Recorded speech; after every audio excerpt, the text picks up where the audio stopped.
Major uptick in the number of poll watchers, as they're known. Most of them are Republicans at voting locations. Joining me now is the Fairfax County, Virginia General Registrar, Scott Konopasek. Scott, thanks so much for taking the time this morning. My pleasure. So in some of the numbers here, Republicans taking part as poll watchers outnumber Democrats 2-1. Is it your sense that Trump's continuing big lie is pushing this, in effect, that people are going because they say, oh, something fishy is going on with the polls here, and by the way, the last election was stolen?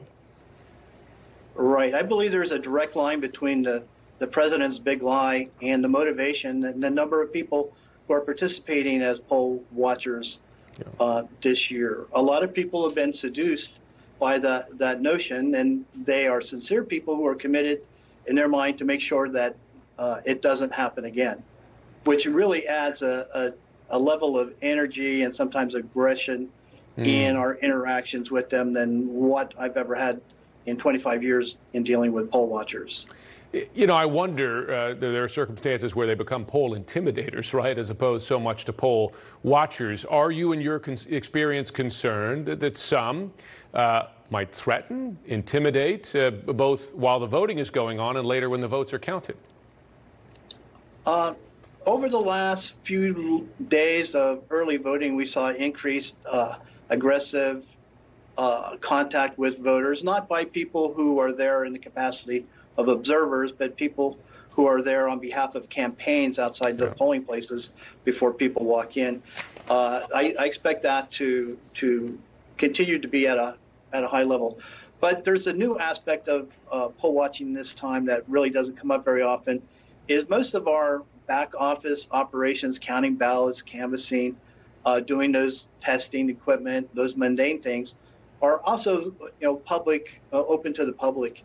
And we have had for the last 6 months representatives from the Republican Party at every major operation preparation that we've done for the election. Yeah, and listen, at the same time, the former president continues to claim, based on nothing, the election was stolen. The Republican candidate in Virginia, Glenn Youngkin, has already called for an audit of Virginia voting machines. I just wonder, I mean, you have different categories of statements here. You have the former president making outright unfounded lies, but then you have this sort of middle ground of saying, yeah, we've got to be sure about integrity here. We got to do an audit. Does that contribute to the overall sense, which, as you say, has seduced a lot of people, that there's something amiss here, right? That folks like you are cheating them out of their votes? Right. So I think those who give a wink, wink, nod, nod to, we need to make sure we have good security are really doing this country a great disservice. Yeah, I hear you. I wonder, listen, it's not just something that's uncomfortable for people like you, because people like you have become the targets sometimes of threats around the country. CNN has done a lot of stories about this. We've talked to people in that category. Are you concerned that you become a target based on these lies? Absolutely. Actually, just this morning, I've received about 3 dozen very personal, attacking, trolling emails accusing me pre-election of fraud and even making specific allegations of what the fraud would be. That's the kind of language that we heard after last November's election, but I haven't heard specific allegations and threats to this degree prior to an election before. Goodness.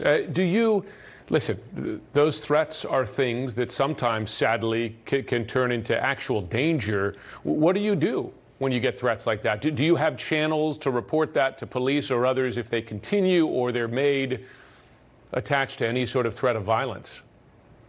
Sure. Actually, just a half an hour ago, I was on a daily coordination call with the Fairfax County Police Liaison and a couple of police commanders.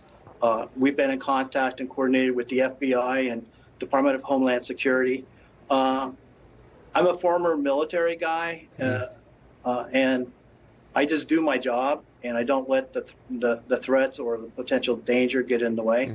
But it's unfortunate that I can draw comparisons to my current experience to my combat experience when I was in the Army.